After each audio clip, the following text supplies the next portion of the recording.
um só e mesmo Filho unigênito, Deus Verbo, Jesus Cristo Senhor.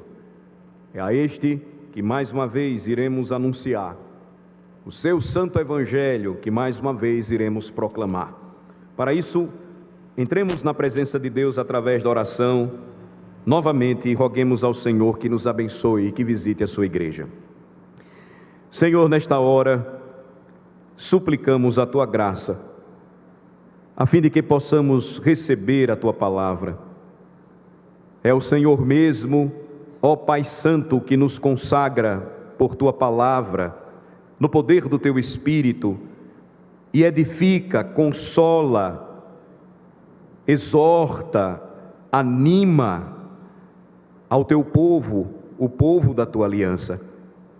Assim, Senhor, aqui reunidos mais uma vez, suplicamos nesta hora que venhas por teu Santo Espírito e nos ilumine o coração, para que possamos, ó Senhor, receber a porção da tua palavra que será ensinada a nós nesta noite. Visita a tua igreja em meio à sua peregrinação e assiste-a em meio às suas dificuldades.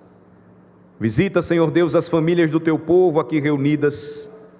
Visita aqueles irmãos enfermos, alguns já de avançada idade, outros ainda jovens, e que não puderam estar conosco. Continuamos a suplicar por eles e pedir por sua saúde, plena restauração, recuperação, se assim for da tua vontade, Senhor. Senão, que os console e os conforte em meio ao leito da enfermidade, e que assim, em meio à angústia e o sofrimento, se aproxime mais do Senhor por meio da oração e da dependência do Senhor, sabendo que o Senhor é quem cuida de nós. Apresentamos nesta noite em especial a tua serva já idosa Maria Góes, internada por ter sofrido uma queda recente. Que o Senhor tenha misericórdia dela, que o Senhor a abençoe, pois precisará se submeter a uma intervenção cirúrgica, já de avançada idade. Que o Senhor esteja com ela, que o Senhor a visite no leito da enfermidade, que a promessa do Salmo 103 esteja viva em seu coração. Te agradecemos porque o teu servo Reginaldo recebeu alta hospitalar. Pedimos que continue a abençoar o teu servo, nesta fase agora difícil de recuperação, que a tua boa mão esteja sobre ele. Rogamos ainda pela família Chaucê em Tabuna, em especial pelo irmão Paulo. A sua situação é grave, expira cuidados. Senhor, tem misericórdia dele, do teu servo, e assiste-o, assim como seu filho que se recupera e a sua esposa também. Senhor, visita a tua igreja. Alguns aqui conosco, mesmo enfermos, se esforçam porque sabem da importância de atender o teu chamado para adoração, e porque sabem, ó Senhor, que na tua presença há plenitude de alegria, na tua destra delícias perpetuamente. Visita cada um dos meus irmãos aqui que lutam contra suas dores, limitações, enfermidades, mas que amam ao Senhor de todo o coração, e agradecidos aqui estão, porque sabem que por Jesus Cristo eles têm um dom, a salvação, eles têm uma esperança, a vida eterna, que o Senhor deu gratuitamente para cada um de nós. Abençoa-nos, Senhor, nesta hora, e assiste-nos. Assiste também a nossa nação, e tem misericórdia dos nossos governantes e do nosso povo. Aviva a tua obra, Senhor, e desperta a tua igreja, a fim de que ela seja testemunha viva do teu evangelho em nosso país e no mundo. Abençoa a iniciativa desta igreja de plantar uma nova igreja em um bairro da nossa cidade. Abençoa o ministro responsável, a todos os irmãos envolvidos, que seja um trabalho frutífero e que a semeadura dê uma grande colheita para o reino de Cristo Jesus. Também, Senhor, assiste àqueles que estão sofrendo em Israel. Nós temos, ó Senhor Deus, irmãos que lá estão, Em especial pedimos que guarde a mãe da tua serva Clara, que esteja com ela, Senhor, e com todos os outros neste momento de guerra, guerra que se passa agora no Estado de Israel. Que o Senhor tenha misericórdia, que haja paz nos corações e que acima de tudo, ó Senhor, haja Cristo, o nome de Cristo, o nome sobre todo o nome, que seja aquele amado e crido entre todos os povos, pois só nele há verdadeira paz e a cessação completa e total das guerras entre os homens. Nós, Senhor, dependemos de Ti para tudo, sem Ti nada podemos fazer. É por isso que nós oramos em nome de Jesus. Amém. Amém. Meus irmãos, nós vamos agora receber a palavra de Deus. Nós chegamos ao capítulo 3 do livro de Levítico. Levítico capítulo 3, vamos para lá.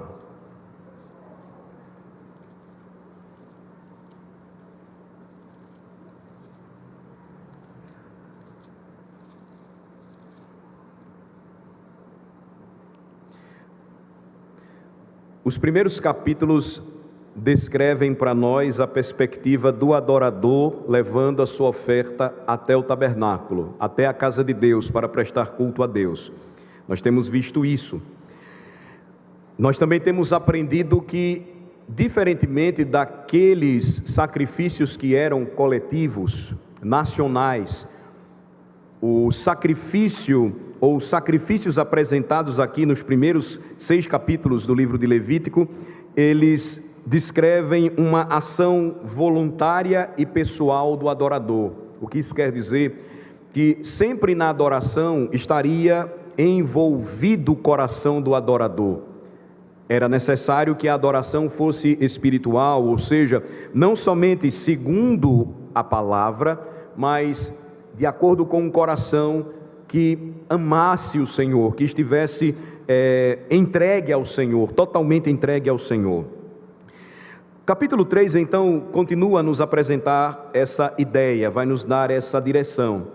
Nós observamos essa estrutura primeira, quando começamos a tratar dos vários sacrifícios estabelecidos em Levítico, e a continuação do que ocorre em Levítico é a seguinte: se nos últimos capítulos do Êxodo, lembrem-se, nós temos a execução da construção do tabernáculo em ação e a conclusão de tudo aquilo que Deus mandou de forma perfeita, Levítico vai dar o manual de adoração ou livro de adoração para o povo aprender como deveria adorar ao Senhor no tabernáculo. Uma parte do livro vai mostrar também, da perspectiva do sacerdote, como eles recebiam as ofertas e os sacrifícios e deveriam se portar. Então, essa é a grande mensagem deste precioso livro.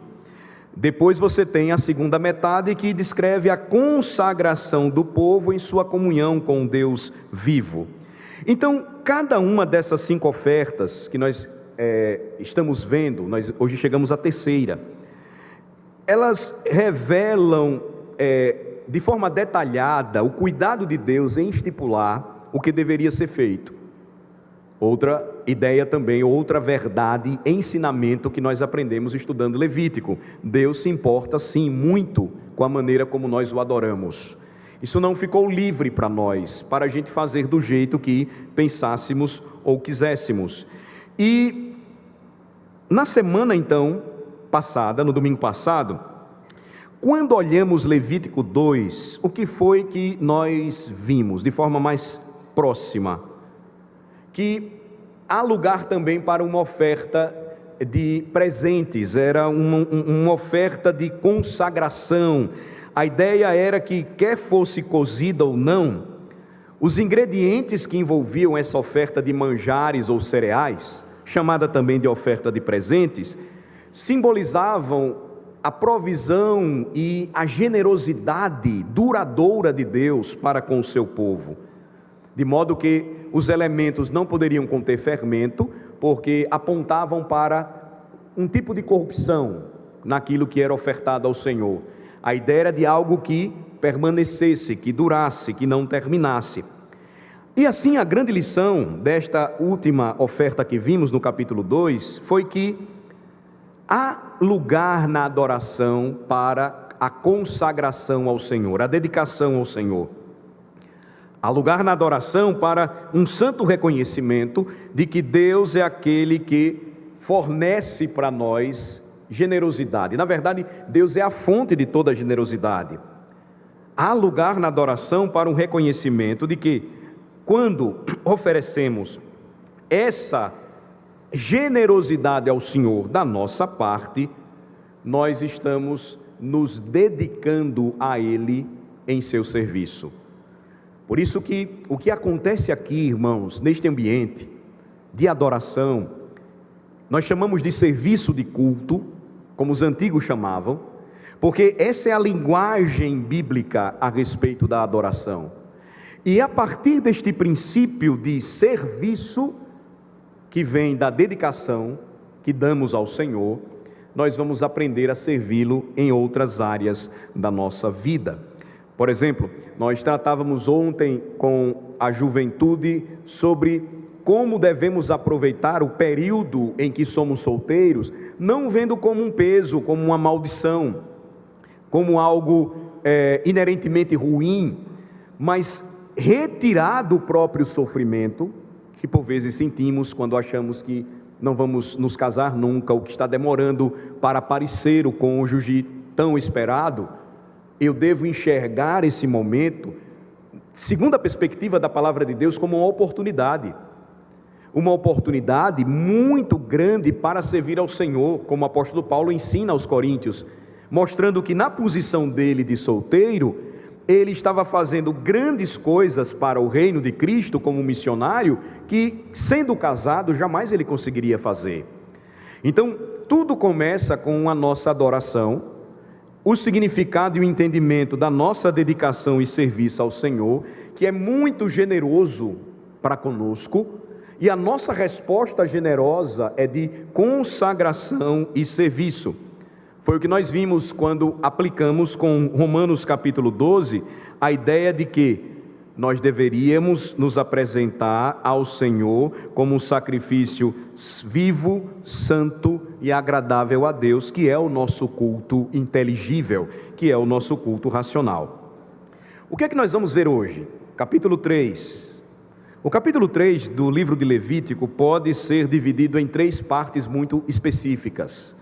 Por exemplo, versículos de 1 a 5, você tem aqui como a oferta apresentada, que é chamada sacrifício de paz, ou oferta de paz, ou oferta de comunhão, ela poderia ser oferecida. Então, versículos de 1 a 5, ela vai tratar de como o gado, o animal maior, mais caro, poderia ser aproveitado e utilizado nessa oferta.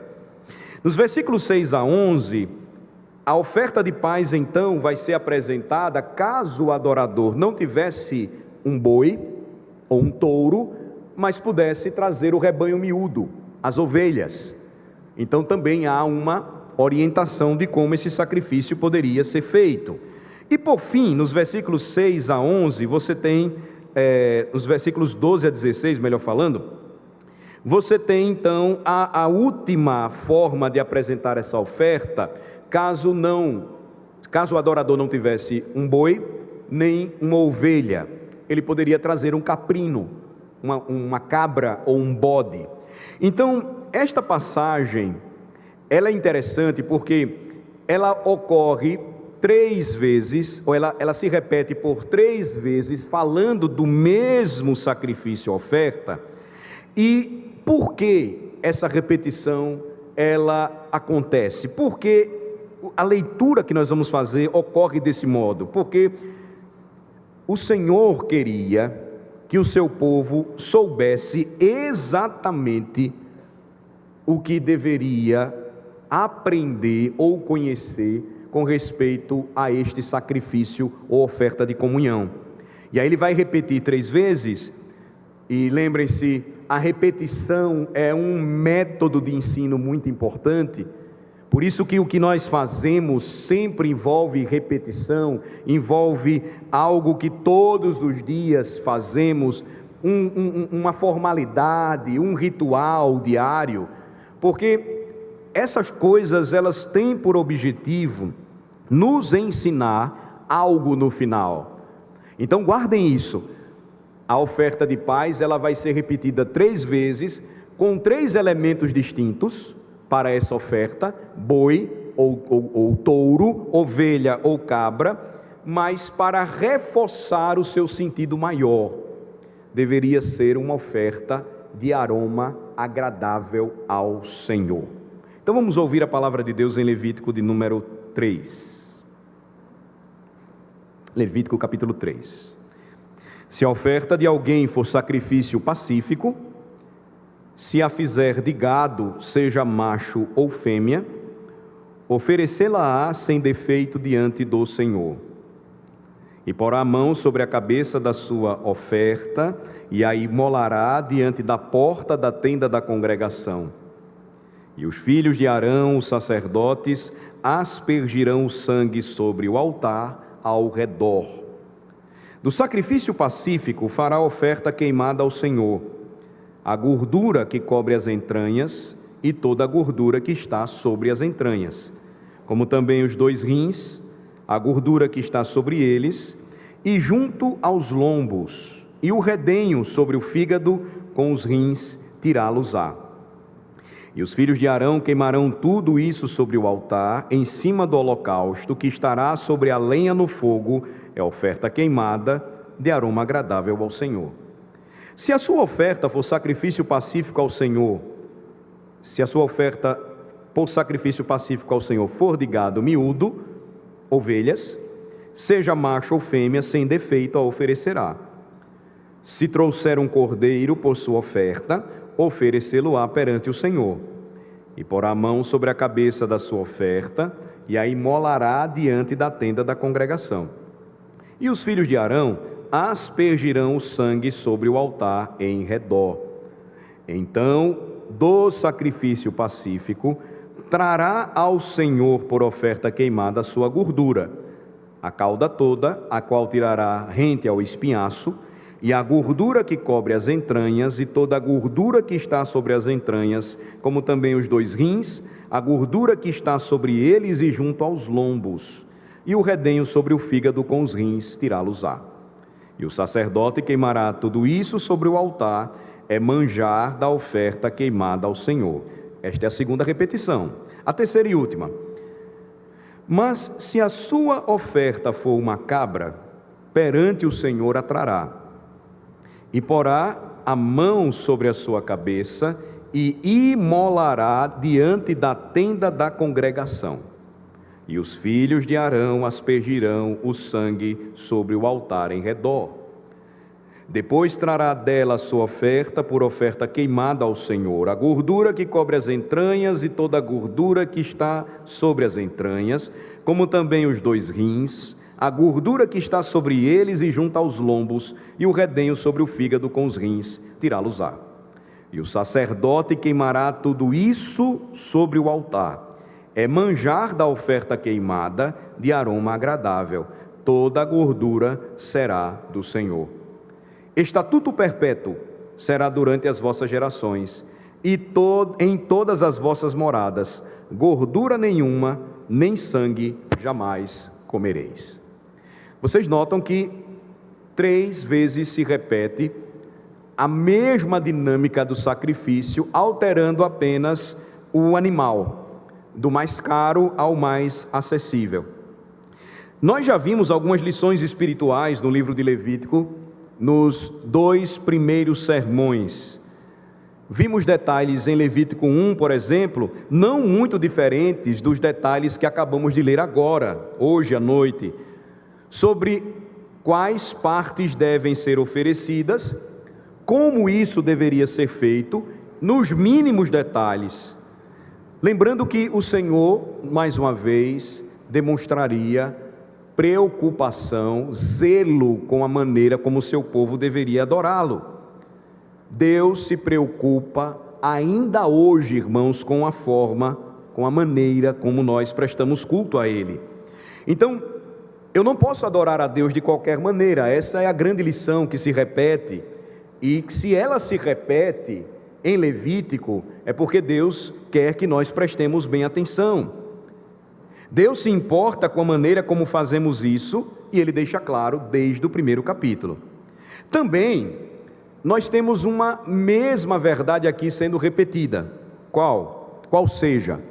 A verdade de que na adoração verdadeira, sempre haverá o aspecto da parte do adorador, pessoal, voluntário e espontâneo.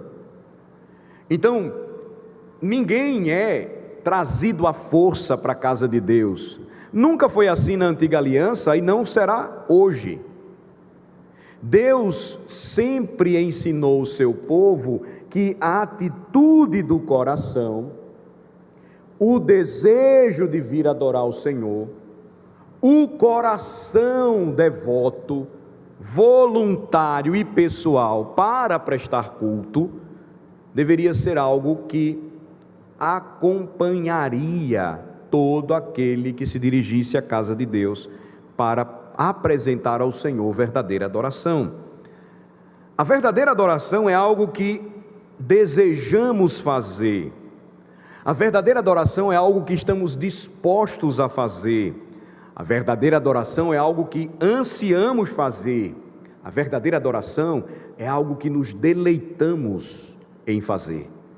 Então, no contexto da adoração do povo de Deus, há o envolvimento do coração de cada um deste povo, à medida que eles entram na casa de Deus para prestar culto ao Senhor de toda a terra, e isso deve ser espontâneo.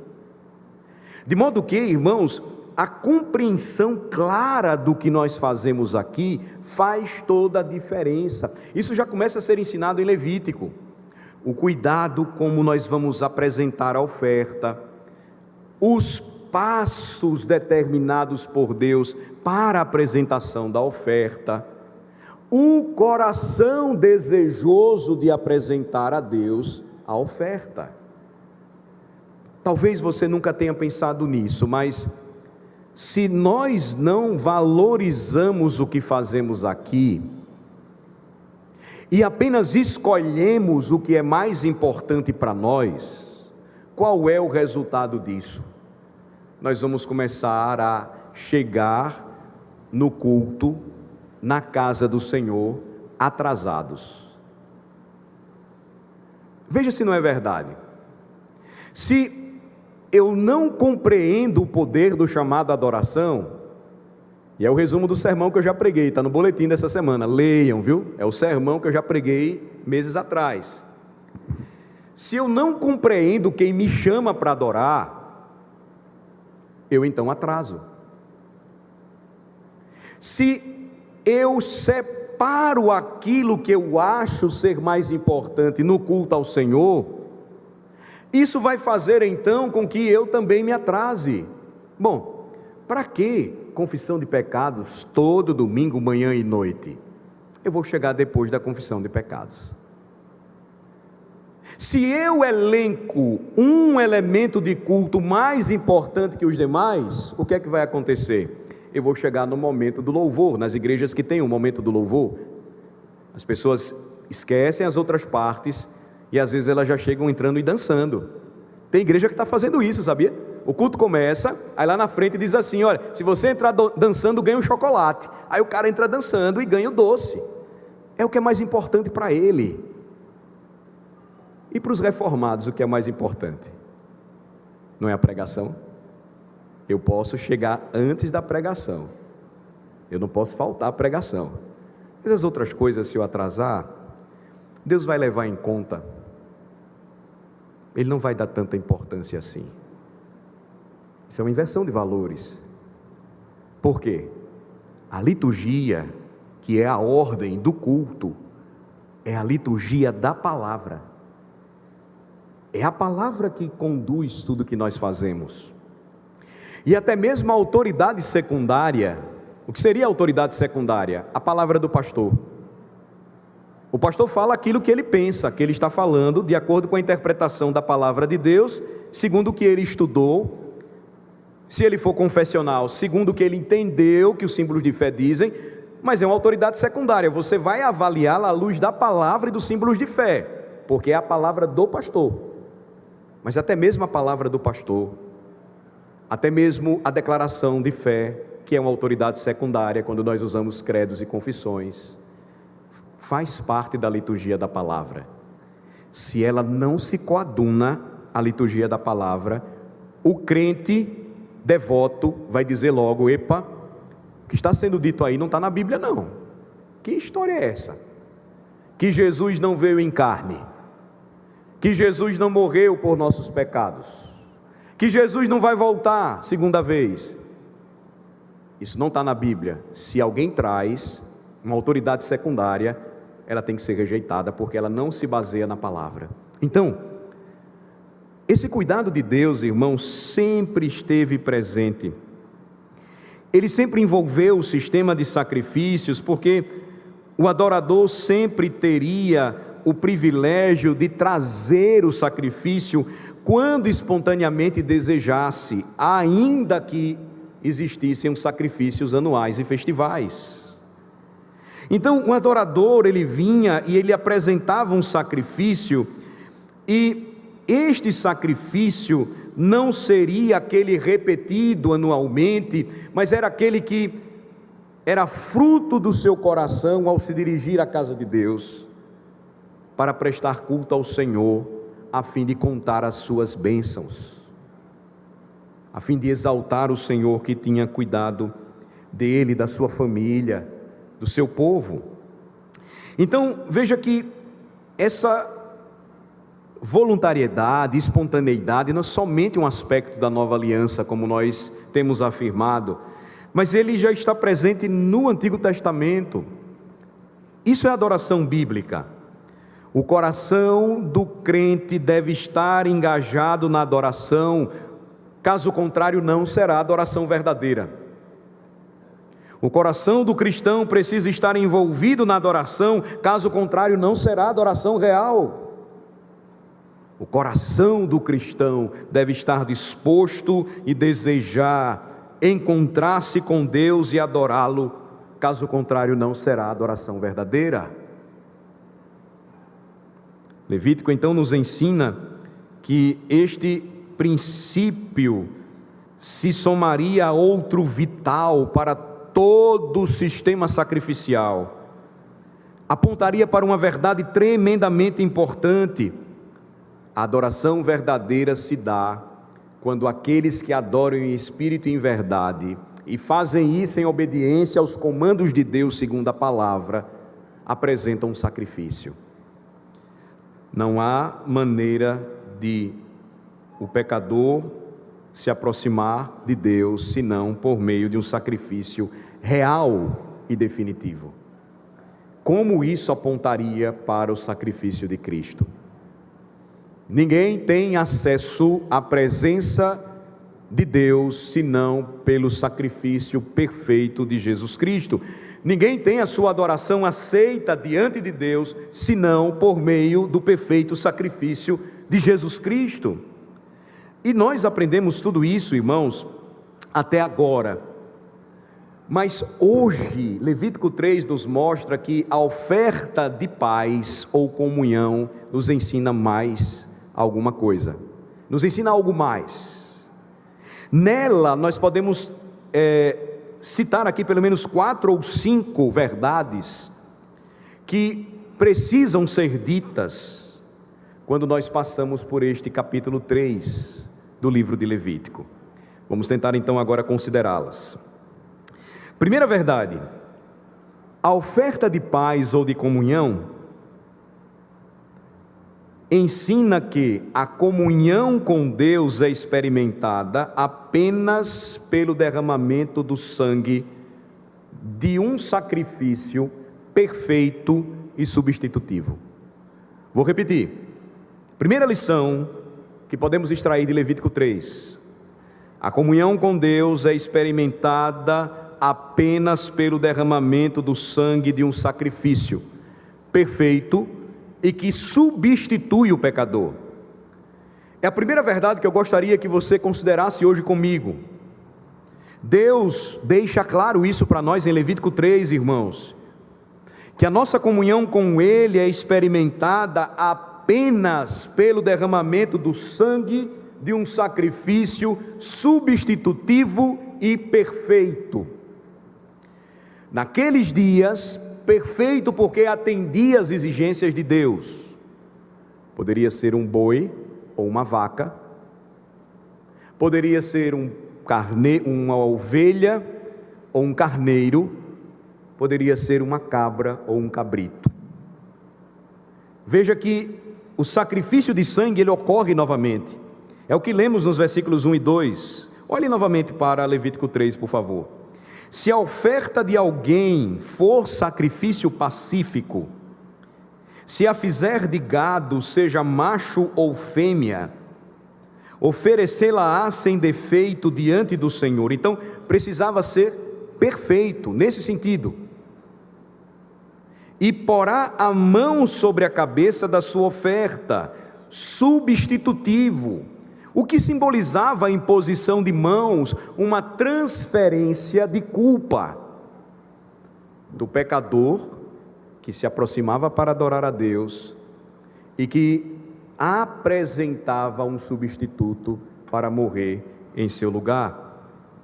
E aí molará diante da porta da tenda da congregação. E os filhos de Arão, os sacerdotes, aspergirão o sangue sobre o altar ao redor. A oferta de paz ou de comunhão era uma oferta trazida para o Senhor em ações de graças, pela paz que Deus, o Senhor, estabelecia, quando o distanciamento entre o adorador e o seu Deus, então, cessavam. O que separa o homem de Deus? Os seus pecados. O que separa o adorador do Senhor que deve ser adorado? A sua impotência, incapacidade de se apresentar diante do Senhor por si mesmo, com mãos limpas e coração puro. As circunstâncias por que os israelitas levavam o shelamim, ou a oferta de paz, não nos são dadas aqui, mas a verdade é que a oferta de comunhão, que celebrava a paz do pecador com o seu Deus, ela seguia a oferta pela culpa, o chamado holocausto, ou a expiação, por assim dizer, e era de fato uma expressão de ação de graças, pelo um relacionamento quebrado, antes quebrado e agora restaurado pelo sacrifício. Deus e o adorador agora tinham experimentado uma verdadeira reconciliação, uma comunhão restaurada. Corações feridos agora estavam sendo curados pelo próprio Deus. Na adoração, irmãos da antiga aliança, Deus geralmente exigia esses sacrifícios, e eles eram oferecidos juntos por vezes. Apenas para que a gente lembre, você tem a oferta pela culpa, que significa para nós hoje a confissão de pecados quando nós adoramos a Deus. Você tem o holocausto ou oferta de ascensão, que significa hoje o momento em que nós nos consagramos a Deus ou nos dedicamos a Ele. E você tem a oferta de paz, que significa para nós hoje a comunhão da mesa do Senhor. Então esse é um padrão que Levítico capítulo 9 vai apresentá-lo melhor, mas que você já começa a ver comigo no início do livro, quando esses sacrifícios eles são apresentados pelo adorador israelita, e eles eram apresentados de forma voluntária diante de Deus. Então, normalmente essa oferta de paz, ela seguia a oferta pela culpa, para expressar o quê? Uma comunhão com Deus, antes quebrada, mas agora restaurada. Antes ferida, mas agora sarada. O próprio ato de fazer esta oferta de comunhão lembrava que a única forma do adorador voltar a experimentar a paz, a comunhão, a doçura, a alegria diante de Deus, era através do sangue de um sacrifício perfeito e substituidor. Por isso, detalhe, é um animal que não pode ser com defeito, ele tem que ser perfeito. É um animal que deve ter sobre ele as mãos do pecador impostas. É um animal que depois precisa ter o seu pescoço degolado. O seu sangue precisa ser derramado. 3 vezes então nesta passagem, os sacrifícios conforme descritos, como lemos, eles reforçam esta ideia. Se você olhar os versículos 1 e 2, mais uma vez, mas também os versículos 6 a 8, cuidadosamente, e mais adiante, os versículos 12 a 13, você vai perceber o que eu estou dizendo. O mesmo princípio é repetido. Todos os efeitos do sacrifício de expiação substitutiva, dizendo ao adorador uma única verdade: você agora está em paz novamente com o seu Deus. Você agora pode voltar para casa feliz, porque o Senhor aceitou a sua adoração, e você está perdoado de todos os seus pecados, e você tem comunhão, e isso traz paz para a sua alma novamente. E assim, meus irmãos, o adorador estava aprendendo o seguinte: mesmo na oferta do sacrifício, a comunhão com Deus só era experimentada por meio do sangue derramado de um sacrifício perfeito e substitutivo. Esta é a primeira lição. A oferta de paz, vou repetir, para a gente não esquecer, ensina que a comunhão com Deus só é experimentada apenas pelo derramamento de sangue, de um sacrifício que precisa ser perfeito e que precisa substituir o pecador. Segunda lição: a comunhão com Deus envolve entrega total a Ele e testemunho de sua misericórdia. Se em primeiro lugar esta comunhão exige sacrifício de sangue, a segunda lição é que a comunhão com Deus envolve uma entrega total do adorador a Deus e também um testemunho perante o mundo de suas infinitas eternas misericórdias. Esta é a segunda verdade que aprendemos aqui. Veja os versículos 3 e 4. Neles nós somos lembrados de que a paz ou comunhão com Deus envolve uma entrega a Deus, bem como um testemunho da sua misericórdia. Veja o que dizem esses versículos: do sacrifício pacífico fará oferta queimada ao Senhor. A gordura que cobre as entranhas e toda a gordura que está sobre as entranhas, como também os 2 rins, a gordura que está sobre eles e junto aos lombos, e o redenho sobre o fígado com os rins, tirá-los-á. Agora o que está sendo dito aqui é que este sacrifício de comunhão ou de paz, ele tinha uma parte específica que deveria ser integralmente dada a Deus. Ela não podia ser participada entre os homens. Parte deste animal seria dada ao sacerdote para ele comer. Parte deste animal seria devolvida àquele que trouxe o sacrifício para, em uma comunhão com os demais adoradores no tabernáculo, no dia em que a oferta foi apresentada, se alegrassem, pudessem participar dessa grande comemoração, contando a bênção. O Senhor recebeu a minha oferta, o Senhor recebeu o meu sacrifício. Mas vejam, parte deste sacrifício pertenceria somente a Deus, deveria ser entregue somente ao Senhor. E por que tudo isso? Por que razão o Senhor ensinou assim? Porque isso ensinaria ao adorador que existem algumas coisas que pertencem somente a Deus, que devem ser entregues somente a Ele e a mais ninguém. A lição é que o adorador precisava lembrar a importância da vida e que a vida pertencia ao Senhor e, portanto, ele deveria oferecer-se como um sacrifício vivo, constantemente a Deus, dando a Deus o melhor que ele possuía.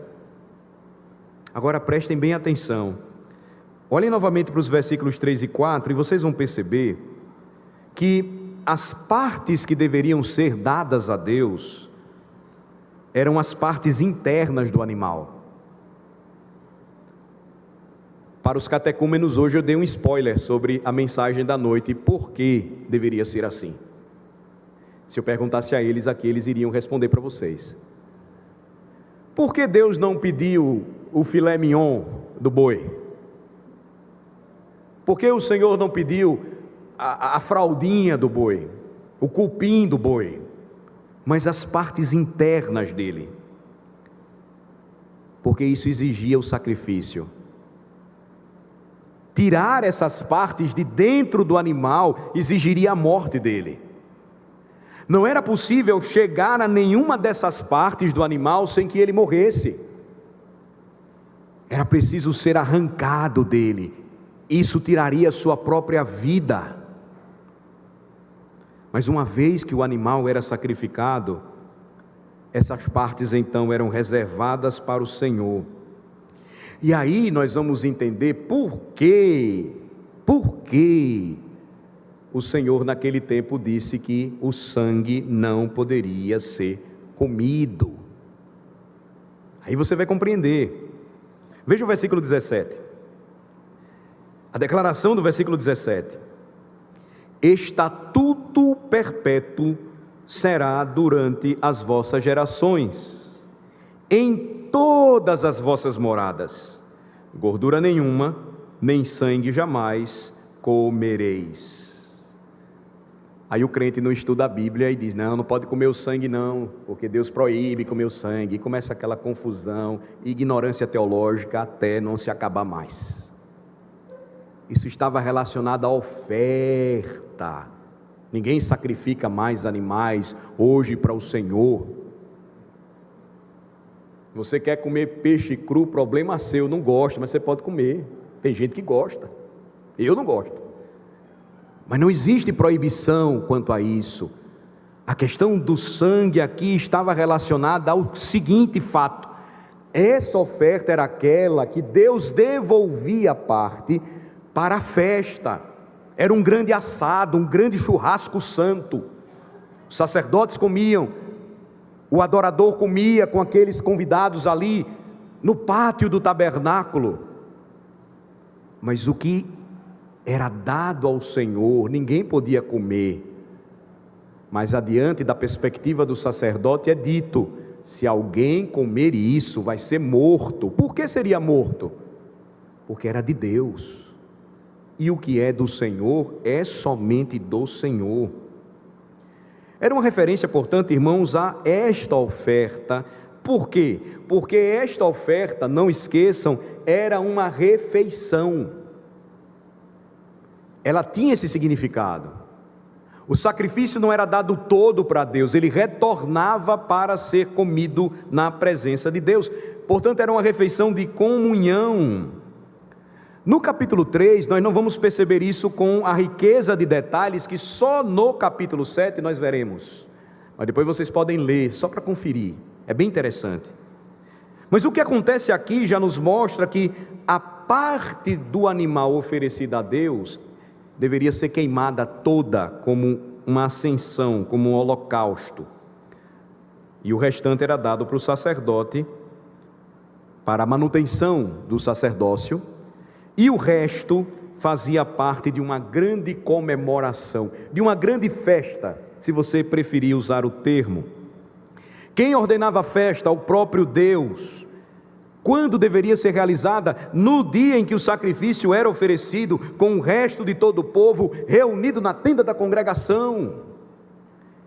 E assim, meus irmãos, Deus ordenava que esta refeição de comunhão fosse desfrutada, enquanto a parte da vida do animal era dada por sacrifício reservado a Ele, o Senhor.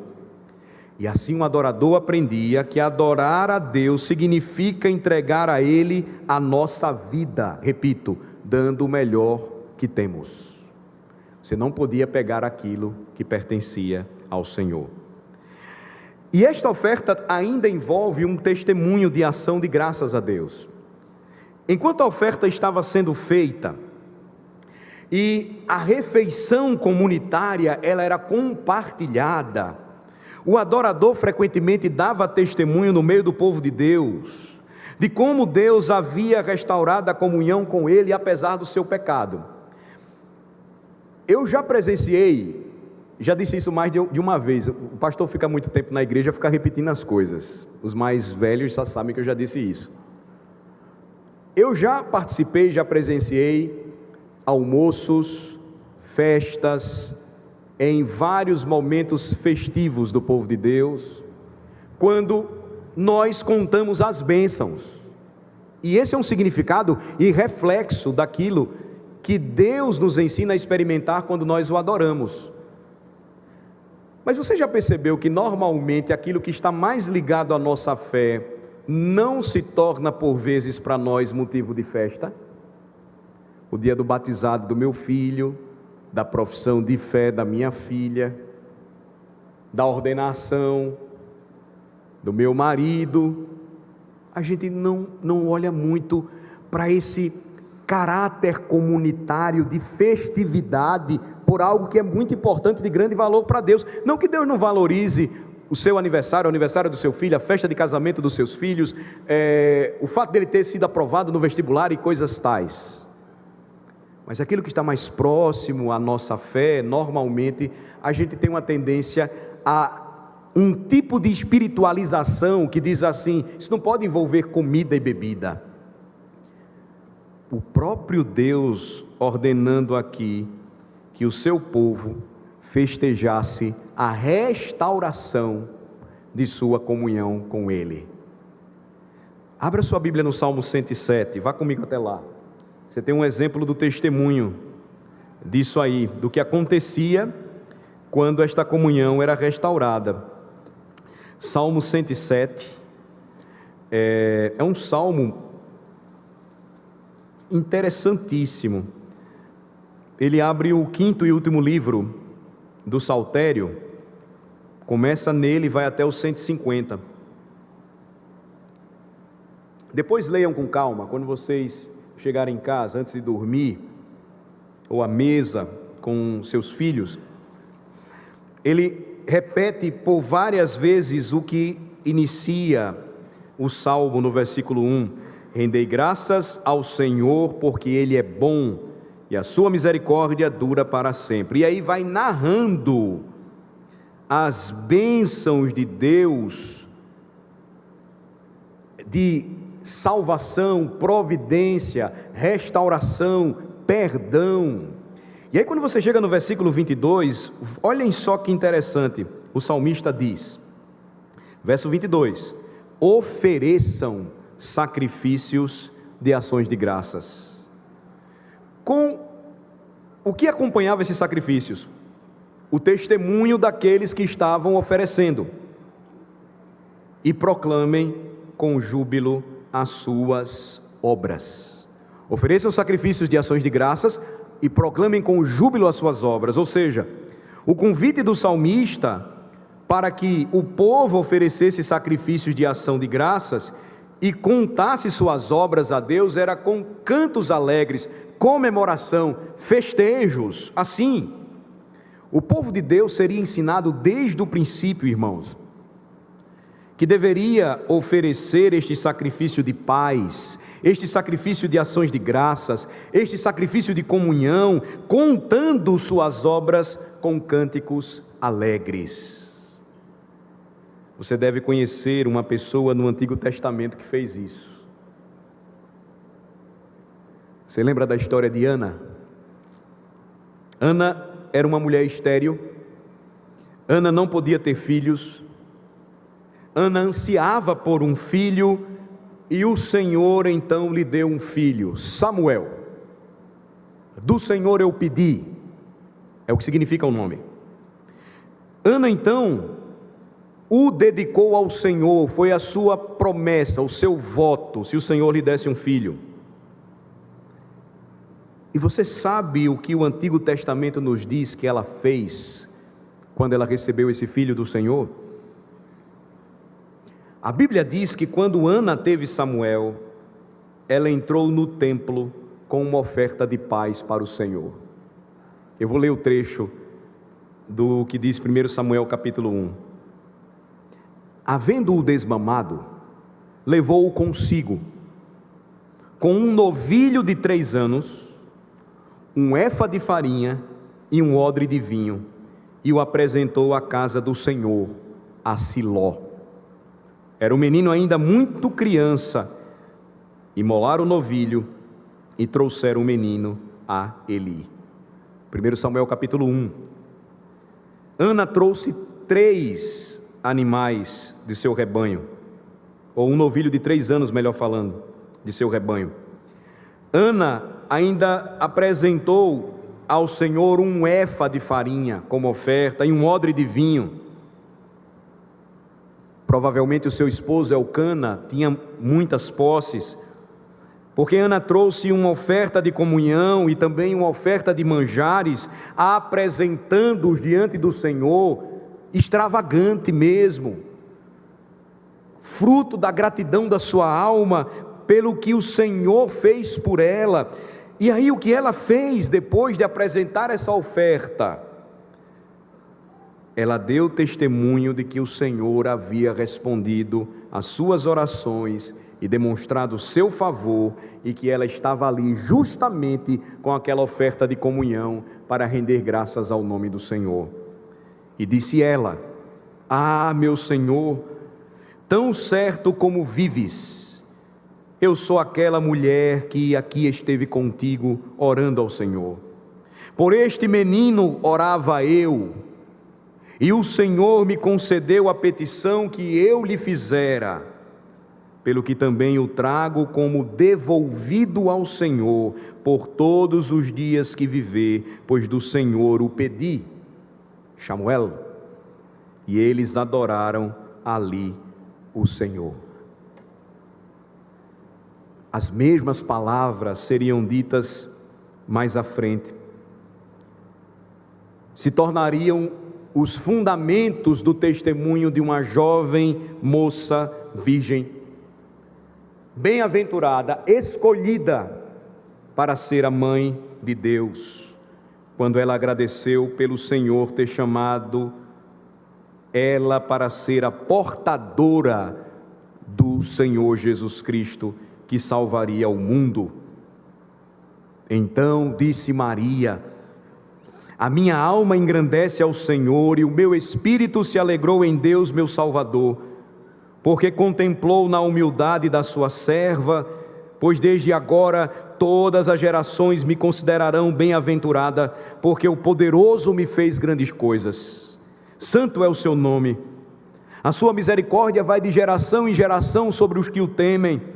Agiu com o seu braço valorosamente, dispersou os que no coração alimentavam pensamentos soberbos, derribou do seu trono os poderosos e exaltou os humildes, encheu de bem os famintos e despediu vazios os ricos.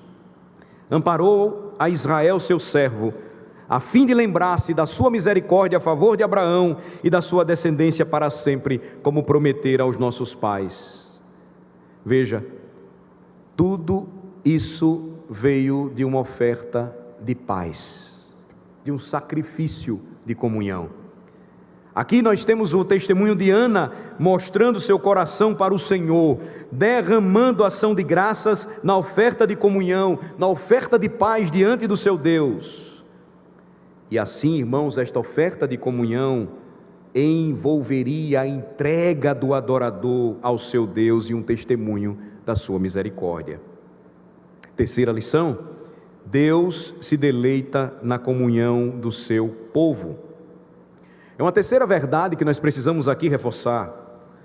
Os versículos 5, 11 e 16 de Levítico 3 falam sobre isso muito bem. A oferta de comunhão nos ensina que o nosso Deus se deleita nesta comunhão, na comunhão com o seu povo do pacto. O versículo 5 diz, Levítico 3: e os filhos de Arão queimarão tudo isso sobre o altar, e em cima do holocausto que estará sobre a lenha no fogo, é a oferta queimada de aroma agradável ao Senhor. O versículo 11 vai lembrar, é manjar da oferta queimada ao Senhor. O versículo 16 também é manjar da oferta queimada de aroma agradável. Numa linguagem bem grosseira, cheirava bem ao Senhor. Ao subir aos céus, cheirava bem o aroma daquele sacrifício, e o povo então se deleitava nesta comunhão com Deus, e Deus se deleitava na comunhão com o seu povo, por meio deste sacrifício de paz, comunhão e ação de graças. Isso nos leva para uma quarta lição. Como hoje nós experimentamos essa paz com Deus, essa comunhão com Ele? Como hoje esta paz é experimental por meio de uma comunhão restaurada na nova aliança? Do mesmo modo, sempre será por intermédio ou por meio do sangue, mas hoje, através do sangue derramado do nosso Senhor e Salvador Jesus Cristo. Essa é uma verdade que vai ser confirmada nas páginas do Novo Testamento. A palavra de Deus vai nos ensinar que nós experimentamos paz com Deus, nós experimentamos comunhão restaurada com Ele, comunhão verdadeira e real com o nosso Senhor, somente por meio do sangue derramado de Cristo. Vá comigo novamente para Romanos 5, por favor. Romanos capítulo 5.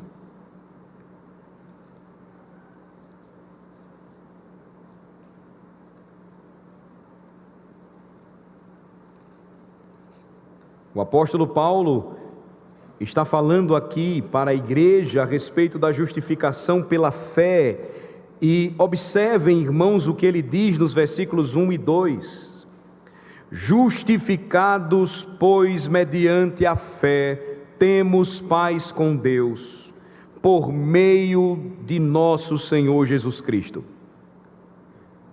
por intermédio de quem obtivemos igualmente acesso pela fé a esta graça na qual estamos firmes e nos gloriamos na esperança da glória de Deus. Veja o que é que Paulo está dizendo aqui. Ele está dizendo que a oferta pacífica da antiga aliança foi simplesmente um prenúncio da oferta real que estabeleceria paz no meio do povo de Deus para todo sempre.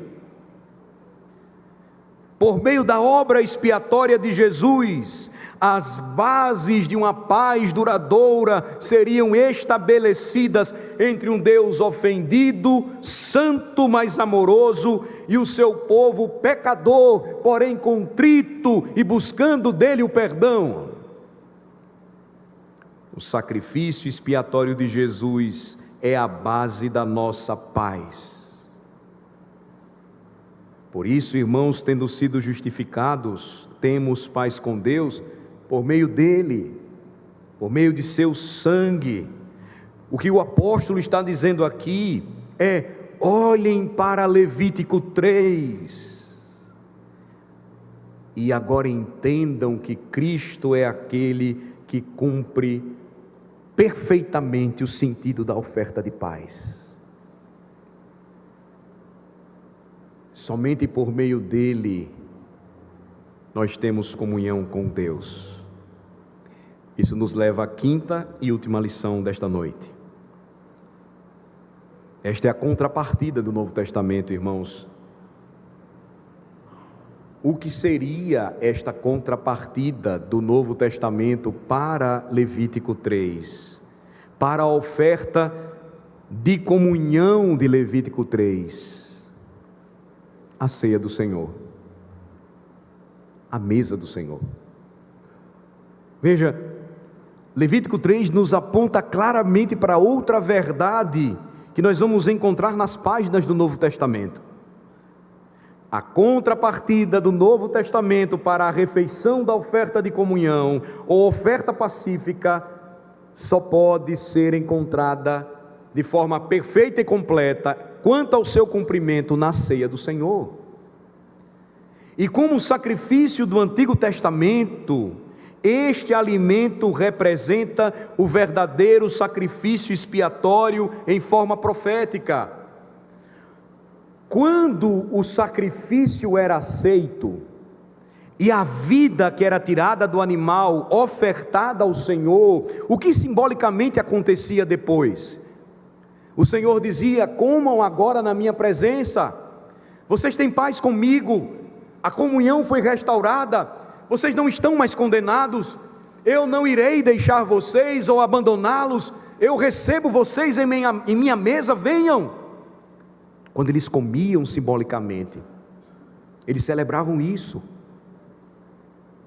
Não é o que acontece hoje, não é o que ocorre quando os detalhes que começam a ser visualizados em seu cumprimento na nova aliança, mas que foram anunciados inicialmente em Levítico 3, se cumprem agora em Cristo.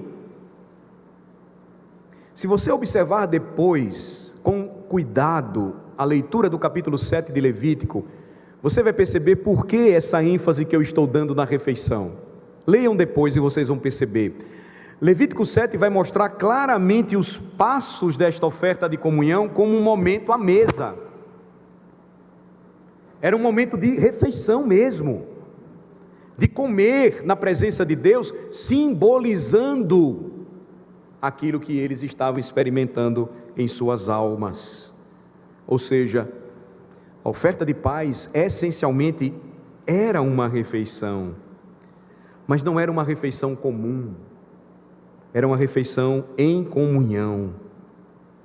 E a substância, irmãos, dessa refeição, aquilo que era levado à boca daqueles que participavam desta mesa, uns com os outros e com Deus, era o que o sacrifício representava, a base da paz restaurada, estabelecida por meio da morte de um substituto perfeito. A comunhão da mesa do Senhor não faz sentido para a gente se a gente não entende isso, se a gente não compreende estas coisas, se a gente não percebe as implicações de comer o pão e beber o cálice. Mas quando nós entendemos, faz total diferença. Pense bem no que Jesus diz quando institui a ceia do Senhor: isto é o meu corpo, isto é o meu sangue. Jesus está dizendo que as partes que constituem a ceia do Senhor representam Ele mesmo como sacrifício sendo ofertado a Deus. O grande erro dos romanistas é acreditarem que o sacrifício acontece novamente, só que de forma incruenta, sem sangue, que os elementos se transformam de fato em carne e sangue de Jesus. Não é o que a Bíblia diz. Contudo, o sentido permanece, aquilo que o simboliza. Jesus disse que quando fizéssemos isso, seríamos participantes da sua carne e do seu sangue. comeríamos o sacrifício. Simbolicamente, diante de Deus, estaríamos comendo o corpo e o sangue do nosso Redentor, que deu a sua vida por nós, teve a sua vida tirada por amor ao seu povo, que se ofereceu como este sacrifício perfeito para satisfazer as exigências do Pai, pertencendo somente a Ele. Assim, irmãos, como a oferta de comunhão do Antigo Testamento implicava comer um sacrifício que apontava para a obra expiatória de Deus, a ceia do Senhor implica comer os elementos que apontam para a realidade do sangue derramado de Jesus em forma profética. E assim é verdade, pois a ceia do Senhor aponta para esta realidade. O mesmo acontece quando nós, como irmãos, participamos desta refeição. Por isso que cai por terra o aspecto individualista da ceia e ganha força o aspecto pactual, comunitário dela. É gente crente, salva pelo sangue de Jesus, que se reúne para adorá-lo e para contar as suas bênçãos, para agradecer ao Senhor. Alguns têm tanta alegria que querem que o ministro anuncie e a igreja se alegre.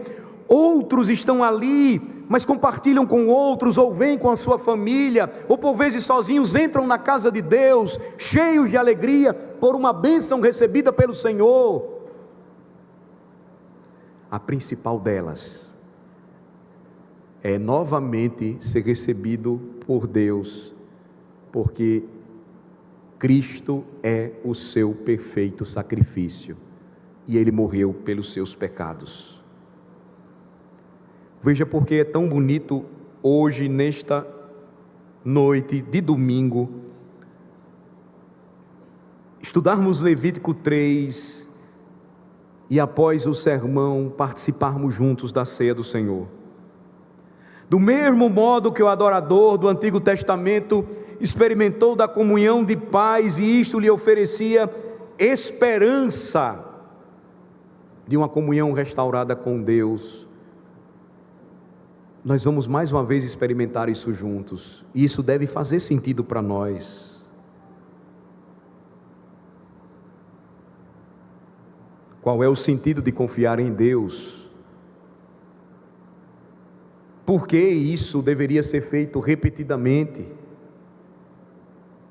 Por que o Senhor deixou desse modo? Irmãos, notem, isso é algo que deve trazer para nós nesta noite profunda reflexão. Porque quando o Senhor nos deu instrução sobre a ceia, no Novo Testamento, Ele disse: todas as vezes que vocês se reunirem, jamais poderíamos deixar de experimentar desta bênção de ter a mesa posta, porque assim como Moisés desejava ver a Deus e ver a sua glória no passado, em outras palavras, assim como ele queria estar em sua presença e ter comunhão com ele, e esse era o desejo dele para que todo o povo de Israel experimentasse, a mesma verdade permanece ainda hoje. Por que Deus redimiu o seu povo? Por que Deus salvou o seu povo da escravidão? Para que o seu povo pudesse ter comunhão com Ele. Eu pergunto, irmãos, o que fazemos aqui nesta noite, se o objetivo da nossa redenção não for a comunhão com Cristo?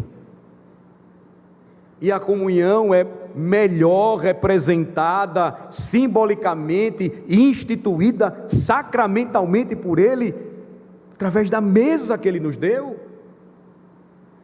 Não há argumento mais forte para nós.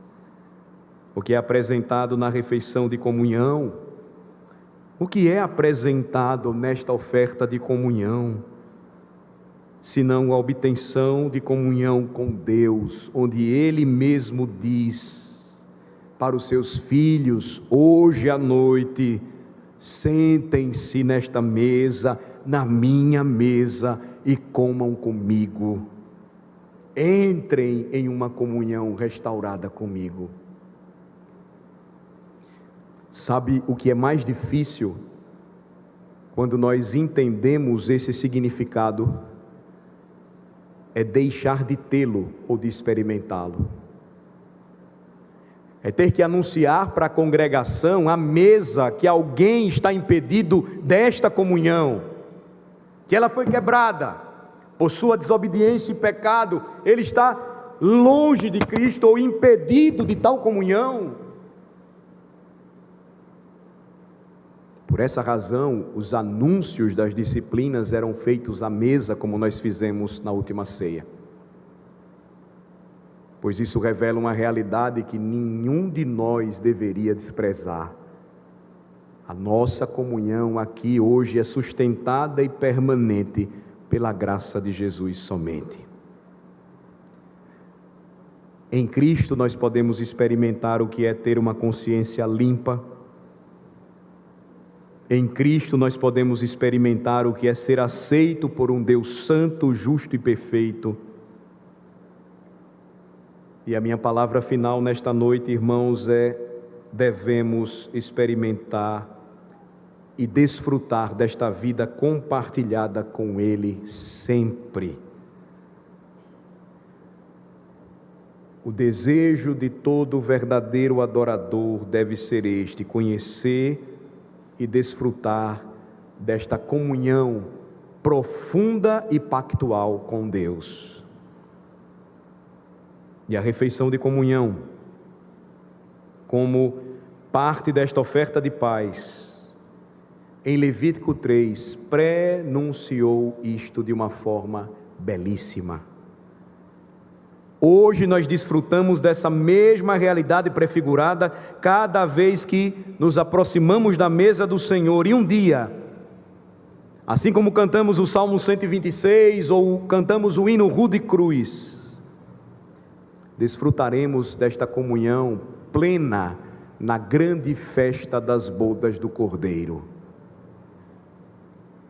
E será apenas o começo daquilo que hoje esporadicamente nós temos aqui, nesta terra, mas que com Cristo será uma eterna comunhão. Que Deus nos abençoe e abençoe a sua santa palavra e alimente em nossa alma o desejo santo de sempre desfrutar desta preciosa comunhão em Cristo, que é a nossa paz, e de apresentar e oferecer a Ele esta oferta de comunhão. Amém. Amém. Vamos orar. Senhor Deus, nós te louvamos pela Tua palavra, nós te agradecemos, porque o Senhor deseja ter comunhão com o seu povo, porque o Senhor se deleita nas ofertas que te trazemos, sacrifícios de louvor, e mais do que isso, Senhor, o Senhor se deleita na comunhão que desfrutamos contigo em Cristo. Por vezes, Senhor, para nós é difícil acreditar que o Senhor deseje de fato ter comunhão com pessoas como nós.